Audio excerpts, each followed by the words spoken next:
On a drizzly Tuesday afternoon in the supposedly pristine neighborhood of Willow Ridge Heights, a single moment shattered the illusion of tranquility.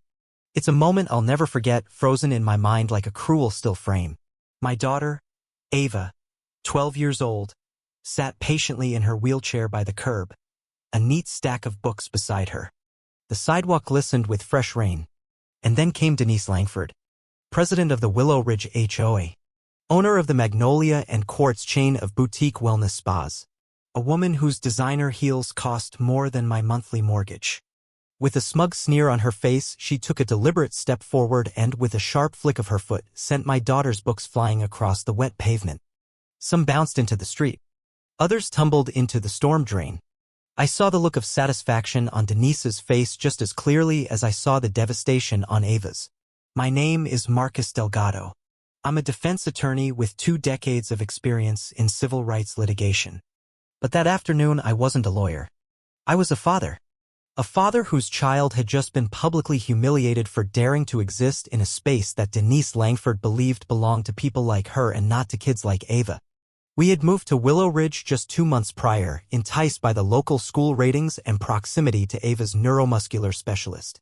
Ava has spinal muscular atrophy, which affects her mobility but not her brilliant mind. She's an avid reader, a soft-spoken philosopher in the making, a kid who can tell you the difference between Kafka and Camus before most adults can find the right shelf at Barnes & Noble. Books are her lifeline. After losing her mother to cancer when she was 4, Ava clung to stories with both hands. They were her comfort, her armor, her magic. From the moment we arrived, Denise made it clear we didn't belong. 3 days after moving in, she cornered me outside our stucco Mediterranean-style home with a saccharine smile and venom-laced words. I couldn't help but notice your daughter's equipment is often visible from the street. You know how important aesthetics are to our neighborhood. By equipment, she meant Ava's wheelchair. I calmly replied, "That's not equipment. That's her legs." Denise's smile tightened. "Of course. I just thought maybe your previous neighborhood was more flexible with appearances." And thus began the harassment. Letters about our modest entrance ramp. Comments about how our door wreath clashed with the community palette. Notes left on Ava's chair when I parked it on the porch briefly. All of it veiled in rules, codes, and so-called decorum. We endured it. I documented everything. But that afternoon with the books? That was the moment everything changed. Ava had joined a weekly book circle hosted by our kind neighbor, Professor Rebecca Wynne, a retired Shakespeare scholar with a heart as vast as her library. On the day it happened, I was running late picking Ava up. The professor had helped her to the curb and handed over several rare volumes, trusting my daughter to treasure them. I turned onto our street just in time to see Denise approaching Ava. My daughter's posture shifted, shoulders braced, hands curled tightly. She knew that woman brought storms. I was still too far away when I saw the books scatter like autumn leaves under Denise's boot. Ava burst into tears, trying to wheel herself toward the storm drain where one leather-bound volume floated, caught in the current. I screeched to a halt and jumped out of the car. "What the hell do you think you're doing?" I snapped. Denise raised her chin. "Those books were blocking the sidewalk. A tripping hazard. I'm just protecting the HOA from liability." They were stacked neatly by my daughter while she waited for her ride. "Don't be dramatic," she said. "They were clutter. Section 6B-4 of the Community Maintenance Code. No obstructions." A small voice rose from Ava.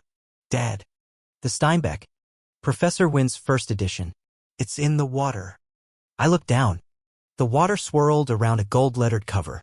Denise glanced at her with feigned sympathy. "Let this be a lesson in responsibility, young lady. Sidewalks are public property."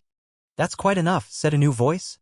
Professor Wynne stood at the edge of her porch, silver hair pulled back in a bun, tablet in hand. "I've been recording since the moment you approached Ava. I watched you deliberately destroy her property." Denise paled. "You'll replace every book," I told her, voice steady but ice cold. "And apologize publicly to my daughter." She scoffed. "Replacement value? For used books.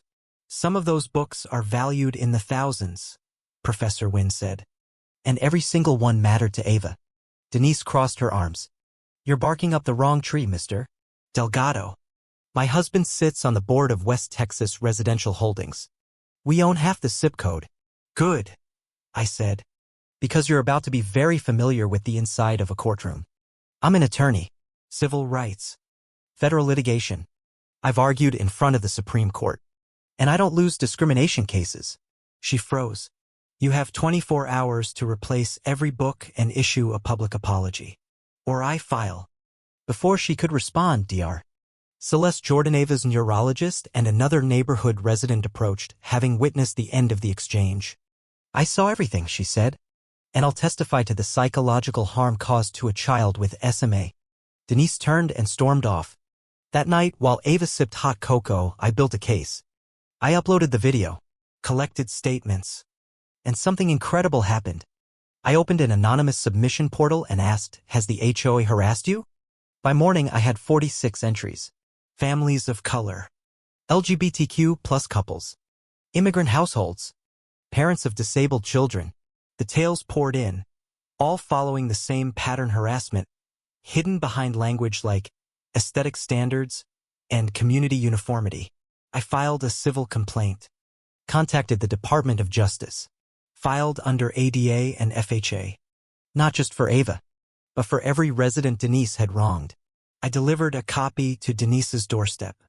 With it, a notice she was being sued personally and as HOA president. Her husband showed up furious.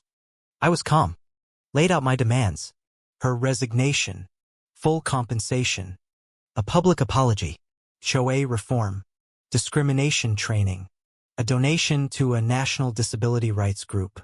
He balked. I stood firm. You have 48 hours, or everything goes public. He left, but 2 days later, he returned with a yes. At the next HOA meeting, Denise read the apology I wrote for her. Flat voice, tight jaw. But she read it. Then she resigned. And the room applauded. In the following weeks, changes swept the community. A new inclusion committee, access ramps funded by the HOA, cultural events, book drives.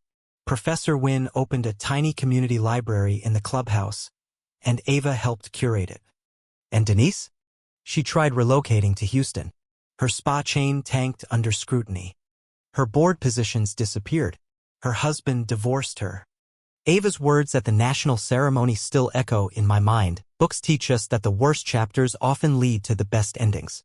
And as a father, I can tell you this chapter ended exactly how it should have. Justice, dignity, and one child's quiet strength lighting the way for an entire community.